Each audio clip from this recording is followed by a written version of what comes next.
Flower exhibition ಬಹಳ ಸುಂದರವಾಗಿ ಮಾಡ್ತಾರೆ.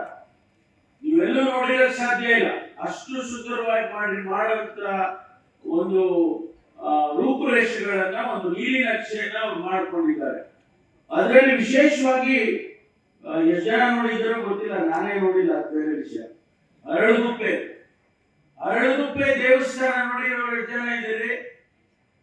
ನೋಡಿ, 3-4 ಕೈ ಇರ್ತೇವ್ರು ಅಷ್ಟೇ. ನೀವು ನೋಡಿಲ್ಲ, ಒಂದೇ ಕೈ ಇದ್ದೀರಿ. ಬಹಳ ಜನ ನೋಡಿಲ್ಲ. ಇತ್ಲಿ ಗಿಡ ಮದ್ದಲ್ಲ ಅಂತ ಹೇಳಿ ಬಹಳ ಸುಂದರವಾಗಿರ್ತಕ್ಕಂಥ ದೇವಸ್ಥಾನ. ನಾನು ಚಿತ್ರದಲ್ಲಿ ನೋಡಿದೆ, ನಾನು ಪಿಕ್ಚರ್ ನಾನು ನೋಡಿಲ್ಲ. ಆದ್ರೆ ಅಷ್ಟು ಸುಂದರವಾಗಿರ್ತಕ್ಕಂಥ ಅರಳುಗುಪ್ಪೆ ದೇವಸ್ಥಾನವನ್ನ ಹೂವಿನಲ್ಲಿ ಮಾಡ್ತಾರೆ.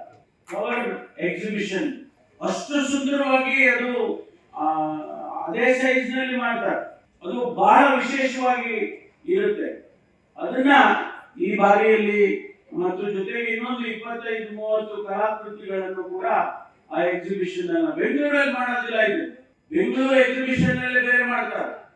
ಅವರು ಒಂದೊಂದು ವರ್ಷ ಒಂದೊಂದು ಥೀಮ್ ಇಟ್ಕೊಂಡು ಮಾಡ್ತಾರೆ. ಒಂದ್ಸಾರಿ ಅಂಬೇಡ್ಕರ್ದು ಇದನ್ನ ಕಾನ್ಸ್ಟಿಟ್ಯೂಷನ್ ಥೀಮ್ ಇಟ್ಕೊಂಡು ಮಾಡಿದ್ರು, ಇನ್ನೊಂದ್ಸಾರಿ ಬಸವಣ್ಣ ಅವ್ರದ್ದು ಮಾಡಿದ್ರು. ಇವೆಲ್ಲ ಬೇರೆ ಬೇರೆ ಥೀಮ್ ಇಟ್ಕೊಂಡು ಮಾಡ್ತಾರೆ ಬೆಂಗಳೂರಲ್ಲಿ. ಅದು ನಮ್ಮಲ್ಲಿ ಕೂಡ ನಾವು ಮಾಡೋಣ ಅಂತ ಹೇಳಿ ಈ ಬಾರಿ ಅದನ್ನ ಮಾಡೋದಕ್ಕೆ ಹೊರಟಿದ್ದೇವೆ.